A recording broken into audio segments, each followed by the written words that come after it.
It's always fun. Okay. Hey, Kelly. Hey Uriah, how's it going? Good, good, good.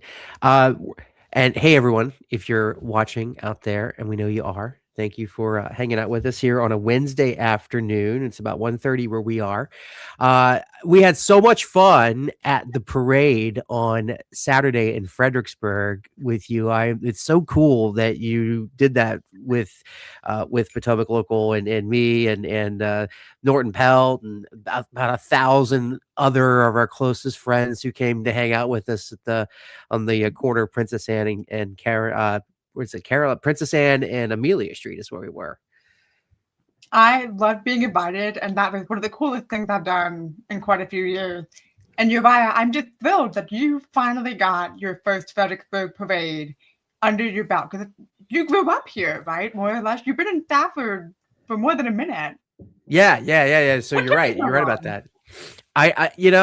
It's I have no excuse, none whatsoever, right? So yeah, we've been in Stafford for 11 years, I think, maybe 12 now. I grew up in Woodbridge, and so I've done the Manassas Parade a few times, and that was always a focus. But the Fredericksburg Parade was really cool and different for me because it was at night versus during the day, which I'm so used to doing these other parades. So like, so one thing I know I mentioned this to you when we were live, but at the parade I learned that you could literally put Christmas lights on anything, and they show brighter at night. Yeah, that was definitely a recurring theme for us. I mean, honestly, all of the band instruments. You had the like one, the tubas and I'm gonna say flutes. Don't Yeah. judge me. I don't know all my musical instruments. You had them on the drum. The drums were wrapped up with Christmas paper. I mean, they had them on everything. And then the one thing they did not put them on, and maybe this could be next year's project, the baton that she was spinning, the Yeah. one amazing baton spinner, Yeah. they were lit up. So I would count that. But you could put a few more lights on there if you really wanted to just dial it in.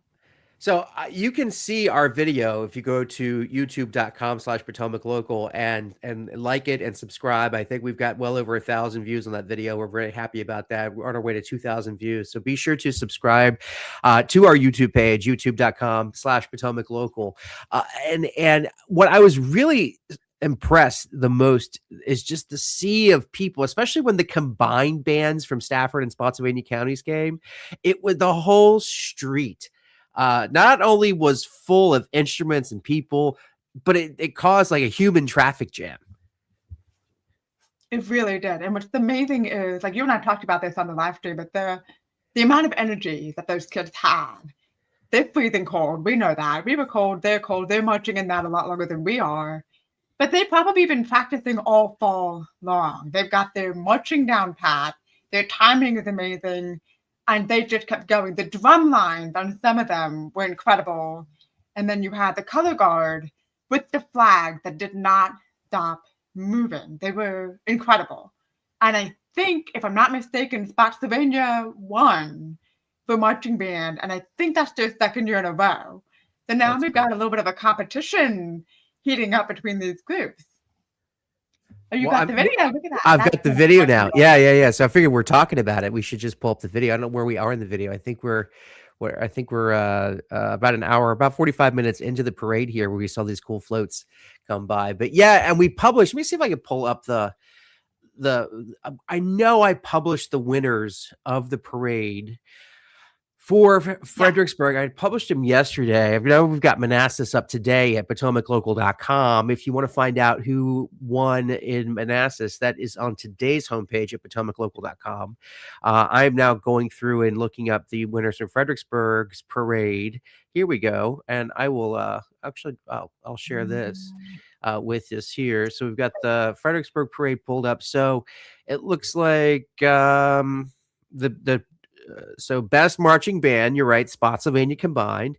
Best marching group was Madison Run Sisters. Best Mhm. novelty was Old Dominion Humane Society. The best dance group was the Full Force Dancerettes. And the best commercial entry was Mike's Custom Golf Cars. That was the one with all the golf cars in it, right? I Yes, so I mean, believe Mike's custom golf cars had multiple rides in the like, they were at multiple different points in the parade, and if I'm not mistaken, they were right in front of jolly old Saint Nick himself. They were the there they last are. one right in front of him. There you go, there's some of Y- them. There Yeah, were yeah. 2 These guys are really golf cool. cart companies. Yeah, I know these. I mean, this is really cool to see that again with all the lights and everything like that. And there we are. We were having a good time. There we are, right there. We were. It was not cold outside at all, right? It was totally nice and balmy, and no, it was pretty chilly. But you Yeah, fared once very the well. energy You kicked in, it was great. And the yeah. other thing I love too, the idea, and I did not realize this in previous years, I don't think I noticed it just watching on the sideline, but the fact that Spotsylvania High School and Stafford High Schools, they all combined. It's not like it was one of the five got to participate in this. The idea of making this a whole group activity, all the schools get to participate. And I love that because if you're free and you're up for it, come do this because you're in high school. Like you're going to be an adult so soon. And we all know how horrible that is. So just get one last really cool special memory in right in downtown Fredericksburg. Like they're not going to forget about that. And some of our viewers who were watching us live even said, "I did that. That was me. I remember my high school parade experience." So the fact Yeah. that these kids get that opportunity is incredible. Yeah, you're right. What also stuck with me was you mentioned that our viewers, how many of them said, "Bring back the pear drop." People miss the pear on New Year's Eve in Fredericksburg. It was a time-honored tradition for I mean, I think it was more than 10 years that they did this pear drop thing on New Year's Eve. I don't know what they do now. I think, it's kind of I don't know if there's a city organized event or people just kinda go hang out in restaurants or bars or what have you. But I covered matter of fact, I have it right here What do you behind have me. here? I have it right here behind me. It says locals ring in 2008. That is the pear drop. This was the first story I've ever had as a newspaper reporter in the Stafford County Oh, that's Sun. so cool. And so that's my connection to the pear drop right there. I just remember I was dating my now husband, and that was what we did our first New Year's Eve when we were both in town. We were like, let's just go do this. And I had never heard, and so I went to Mary Washington for college and just never really made my way downtown. In the past, it's been 20 years. In the past 20 years, the amount of new businesses and new activities and new events, Fredericksburg is a whole new city compared to what it was 2 decades ago. And that's Yeah. not a lot of time. We've done so much. And then you hear about alumni from Mary Washington who come back into town and they're opening their new businesses. The person who bought Hyperion Coffee went to Mary Washington. The people who opened Filigreen, which is the sort of refillable, environmentally conscious container store, essentially, they went to Mary Washington. The Did they people who were really? going to that college are coming back and they're That's cool. continuing to help Fredericksburg develop and grow, which is incredible. That filigreens, so that's a cool story, and I think you published you posted a story about Filigreen when they opened in Fredericksburg on PotomacLocal.com. I know them from when they opened up their first shop in Manassas, and it was this new novelty thing where they came in, and it was just a fillery, but I did not know they went to Mary Wash. That's cool. So it's like you said, they're coming home. Yep, I think the husband told me he played on the Mary Washington rugby team, which if anybody from Mary Washington knows rugby, those teams are just such an incredible group of people. They bond together, they're family, they build this community. Those things that you played, Mothers Rugby or the women Mary Washington rugby team, those are tribe. Those people are solid. They come back or they play in the reunion for homecoming and they still keep in touch with each other. And that's always Yeah. amazing. So that's when we had two rugby groups who marched in this parade. I think Rappahannock River Rugby and the other one had a long name that had gone right out of my mind. But I have no doubt that they foster that same sense of community and pride and just building each other up. Plus, it's rugby, so it's like football with wrestling I like and it. shenanigans. Where do they You can't play? go Do you wrong with know? that. Do you know where they play? I think they're probably so typically those leagues, It's mostly Virginia based. You could be all the way Yeah. up to Northern Virginia and maybe go down to Richmond. Back in my day, 1,000 years ago, we didn't go much past Richmond. Yeah. So, but I mean, but it's just kind of like, like on an open football field, right? It's not like like a special place to do it. I mean, you can play rugby pretty much anywhere. Well, it's the pitch. You play rugby on the pitch. Oh, look at you. Look at And I you. don't remember all my terminology, but it's really, I mean, there's moments where you have a little bit of cheerleading thrown in. You've got people lined up, maybe it's a penalty throw, people are lined up, and then they just grab the player's shorts and lift them in the air as high as they can, and you try to catch the ball. So really, it's wrestling, football, cheerleading, and maybe a little bit of boxing, depending on how competitive it is. And I remember back, this was one of the fast facts that we learned during the parade live stream that Kelly played rugby, not only played rugby, she's also a cheerleader as well.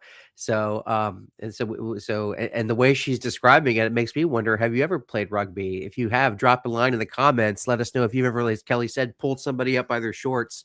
And if that's something you have done, or maybe that's something you want to do. Drop a line and then let us know in the comments. And if you play rugby, especially in the Fredericksburg area, like we're talking about, let us know where you play. So check it out. The YouTube video is up on our site, potomaclocal.com, or I'm sorry, YouTube / Potomac Local. Just Google it, Potomac Local on YouTube. And we've got 1,000, just 1,300 views. So as our videos go, that's really great for us. I'm really excited about that. So thank you for your support. Thank you for watching. Thank you for commenting on the video, liking the video, and of course, subscribing to our YouTube page so we can help bring you more videos and grow the type of video content that we can bring you here locally. And of course, thank you, Kelly, for coming out and braving the cold and having a good time with us at the parade the other night. Yeah, So and I will say, I was laughing. I don't know if you followed this, but Spotsylvania, I shouldn't say laughing. I appreciated that Stafford was able to brave the cold. So on Monday and Tuesday, our school stayed open, but Spotsylvania is just south enough that some of those roads, they got the snow accumulation that came in on Monday and Tuesday, and then whenever it started melting, froze over overnight. I think it got down into the 20s. That they had a lot of problems with icy roads and snow buildup. And up here in Stafford, I didn't see much at all.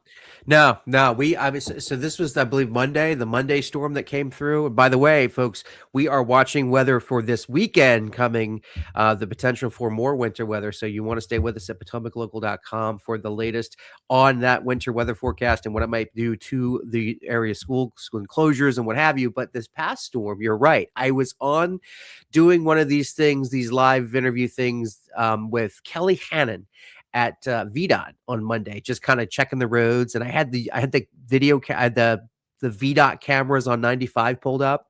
And I also pulled some up on I-66 out west in like Fauquier County and out toward Front Royal where they normally get snow. And it was nuts because the cameras in like down by King's Dominion, the whole ground was like just a ground covered with white, like snow everywhere. And then, as you said, up here in Stafford and further north, and then of course out west into like Front Royal area, Fauquier County, where they normally get snow, there was nothing. It was crazy. Yeah, that's the funny thing. So I'm going to drop another fun fact. I grew up kind of near the Hampton Roads area, and getting significant snow down there is almost unheard of. It's very rare. If anything, you just get an ice storm. We had a famous ice storm, and I think my school was closed for like a whole week just because of the ice, and roads were shut down, and nobody could go anywhere. But that's what they're used to seeing is ice storms and just miserable freezing weather. So the idea of Hampton Roads, Newport News, Virginia Beach even, and even Williamsburg, they got some great snow. So that's really unusual for them. And I think they appreciated it. But then we're up here with nothing on the ground and the kids are complaining because they're jealous. But it's funny how that works. Virginia, you wouldn't think Virginia is that big, but it's amazing what 20 miles can make a huge difference in what you're seeing out there. A storm like that. And one thing that can really hamper plans. Nothing. I mean, the snow really can hamper your plan if you plan to fly anywhere. And that is one thing that we are looking at here today on the site at PotomacLocal.com. This member exclusive story on the site right now. We are learning more about how Manassas is still working on bringing commercial flight to its airport. And currently at the Manassas City Airport, the Manassas Regional Airport right now, it's a municipal airport. It serves small planes and helicopters, and it has a lot of sort of air aviation businesses located there. I think they also do some electric. I think there's a company out there called Electra AO, and they build experimental electric aircraft. So there, it's a very busy airport already, but now they're actually looking at putting in, and have been for some time, commercial passenger jet flights. And so we got an update from the city council on Monday night, and it looks like that things are moving forward with this plan. They've got FAA approval from the Federal Aviation Administration. And so now what they've been working on is just safety upgrades. They are upgrading the terminal here at the airport. And so it's important to note out that they built this terminal in the 90s. It's a passenger terminal, even though there's no passenger air service there. There may have been at one point, I think, a company called Colgan Air, operated by former state senator Chuck Colgan. The name goes back in the region for a long time, but there's nothing there now. So they're upgrading that. They're redoing the roads out there. Of course, there's a VRE station out there, the Broad Run Airport Station, very busy VRE used by commuters. So they're getting this thing up and going here. But what do you think, Kelly? Do you think that people will, because when you think about DC, right, we've got three options. We've got Reagan National, we've got Dulles, which the president said apparently he walked through the other day and thought it was really crappy. So he made this big announcement. He wants to rebuild Dulles Airport. Okay. And then we've also got BWI, but a lot of people in the Fredericksburg region will drive to Richmond to catch a flight. So what do you think? Do you think people will, go up to Manassas and use that? What do you think about this plan for passenger service here in Manassas? I think there's definitely a market for more of these smaller airfields. Stafford, for example, Stafford has the Stafford Regional Airport, and they finished building their new terminal back in 2014. I personally have not been very busy with the private jet life, but I think there's a lot of folks who, if they have the ability, would pay to take a private jet to, like, say you need to go to New York just for a day.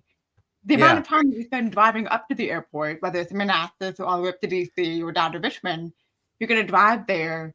You're going to get into the airport. You're going to wait for the 2 hours to board. You got on your airplane. Now you've got to get off. There's something a little bit seamless and more convenient about the idea of if you could have a smaller plane giving you the exact route that you want, and you're skipping all of that sort of time-consuming waiting and process. There's a really great opportunity for private jets and small airlines to build that customer base.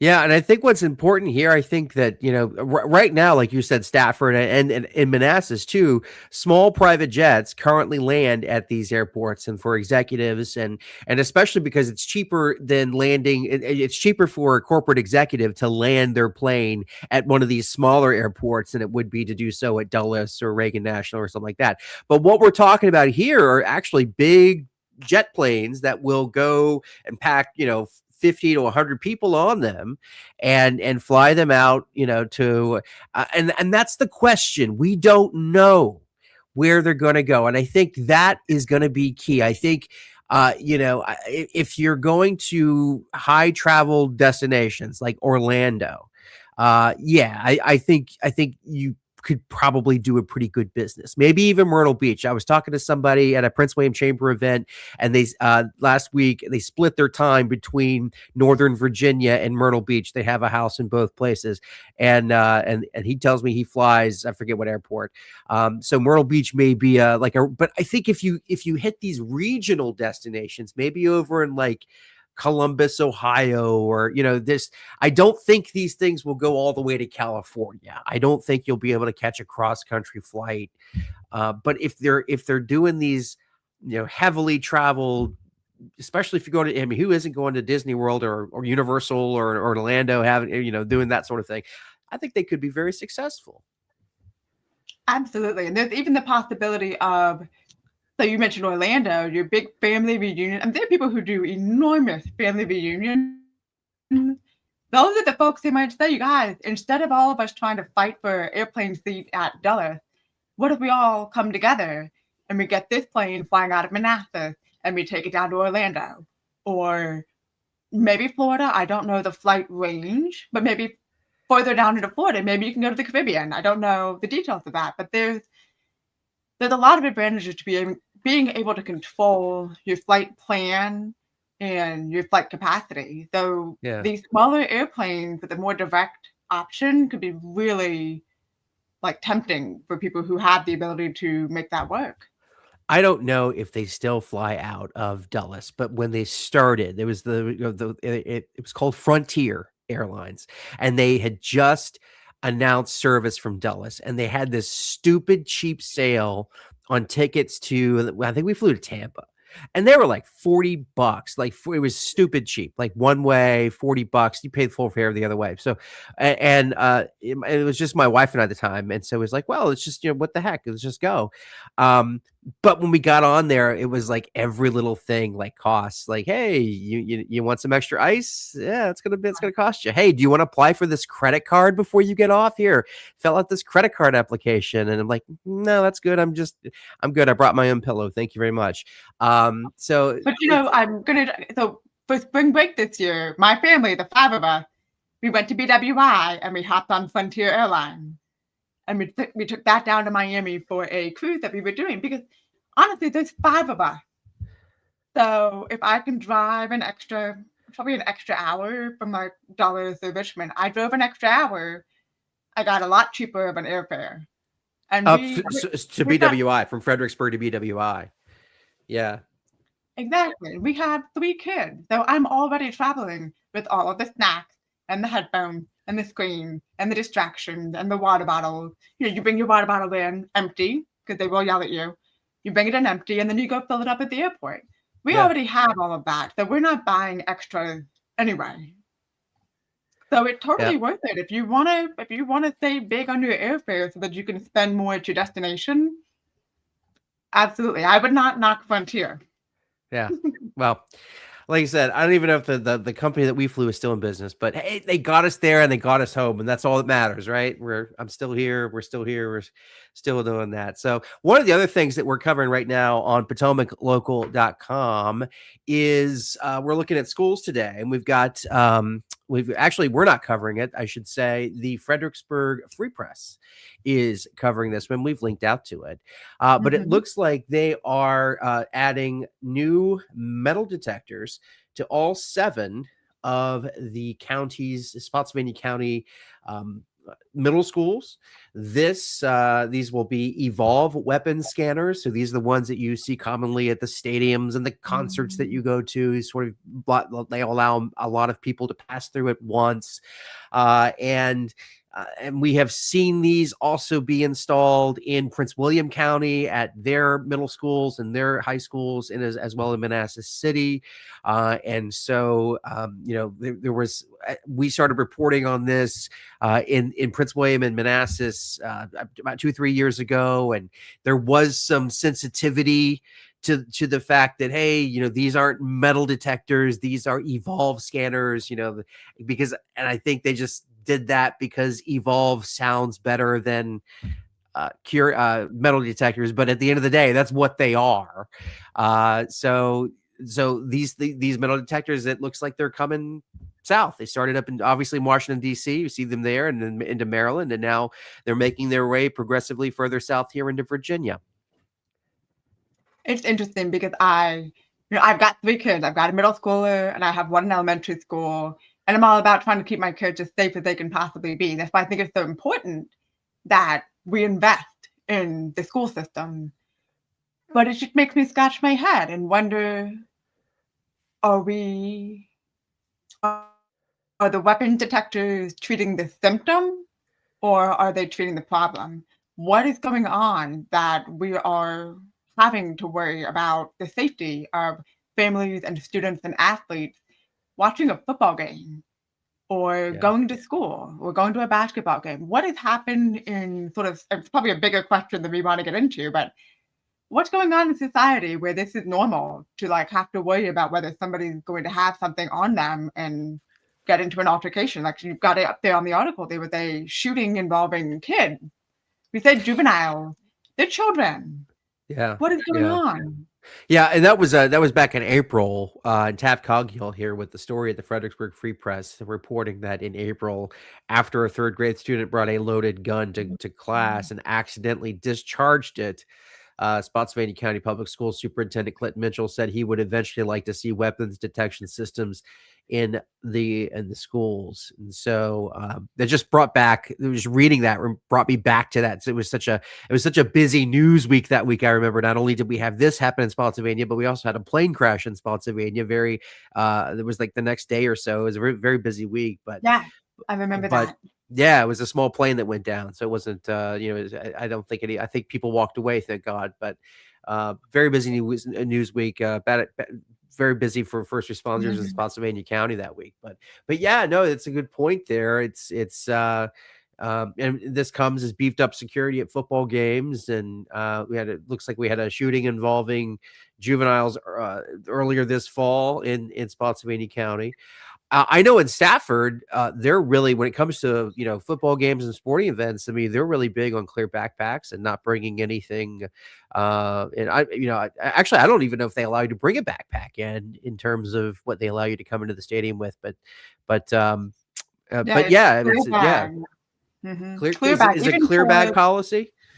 yeah, clear bag, and it's a certain size too. I want to say 11 by 14 or something. Don't quote me on that. Look it up if you go. But it's a clear bag. The exception is made if you have a diaper bag, because my youngest is going with me to events. If you have a diaper bag, they'll ask you to see it.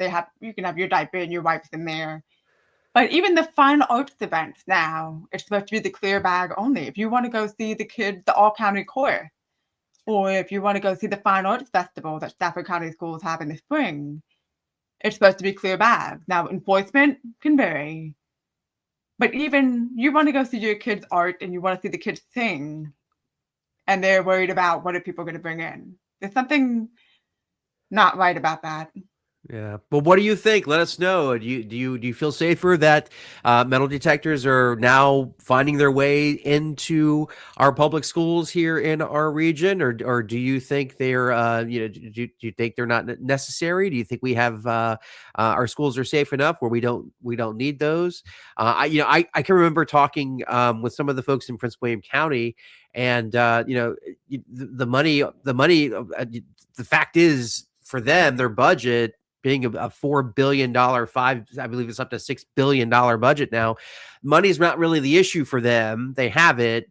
And the idea from those who sat on the school board when they agreed to install these is like, well, if you have the money and you can have the technology, then why not have it? Right. That was their excuse. It was for them. It was like a no brainer. So what do you think? Tell us in the comments. Please sure to comment on this and shout out to the Free Press for covering that story. Kelly, we're coming up here on 2 p.m. and there's so much that we didn't get to, but there is so much more on our website. If you have want to check out exactly what is going on, don't forget to sign up for our free email newsletter at potomaclocal.com. We send it out every day at 4 p.m. I've got an exclusive story from Stafford County. They're going to hold an economic development summit in 2026. They broke the news with us first. We're so excited about that. And that's on top of the business marketing summit they have in January coming up. So that'll be first. You can read all about that and see the video of our interview on our YouTube page. And Stafford County making an announcement on their schools. Earlier this morning, we posted that story. Several of the schools in Stafford County are rated off track, and several others are rated needs intensive support under Virginia's new statewide accountability system. So we named the elementary schools in our article at Potomac Local. It's open to everybody. Go to it. You can check that out on our page on our website, and you can see the schools that are doing very well. We have several, including the high schools. Four of the 5 county high schools are distinguished schools. So check that story out. So. And the other thing I do want to mention, I believe the school board for Stafford County, they just had their last meeting of the year this week. So we are seeing several of our school board members are leaving this year. So Maya Guy has won the Board of Supervisors seat for Quiet District, so she's stepping down. Alyssa Halstead, who represented Hartwood, did not come back this year. And Maureen Sigmund, who represented Garrisonville, she did lose her seat, so she's stepping down as well. So I do want to take a moment because representing their districts and serving on the school board is a huge sacrifice. I think most of them have children, they have full-time jobs. They spend a lot of time and a lot of effort trying to represent the schools and the students as best as they can. So I think all 3 of them, thank you so much for your service. And we will have some new members stepping up in January for the school board and, of course, the Board of Supervisors as well. So I'm sure we'll be covering the new folks coming in. Yeah, and I read Sigmund's farewell note, the note that she read during the meeting. She posted it to Facebook, and it was, "This is not goodbye, this is see you around." And I hope that's true because she has been so plugged in to the community, and she knows the issues, and she knows sort of, for lack of a better term, she knows where the bodies are buried. She knows where to find the money. She knows who's in charge and who's pulling the strings. So I hope she stays around, and I hope that she talks, just continues talking about the issues facing the school division, the county, and our community, because the more we talk about it, the more we can shine light on it, and just, again, keep others talking about it. Yeah. All right, Kelly, this has been great. Thank you all for watching us and listening in on this PLN Live. We will catch you next time. Don't forget to like and subscribe. As I was telling Kelly earlier, like when I say that, it magically happens. And so we're on our way to 1,000 YouTube subscribers. We want you to be our next YouTube subscriber. Go to youtube.com/Potomac Local and subscribe, please. Have a great rest of your Wednesday, and we'll talk to you soon. Take care.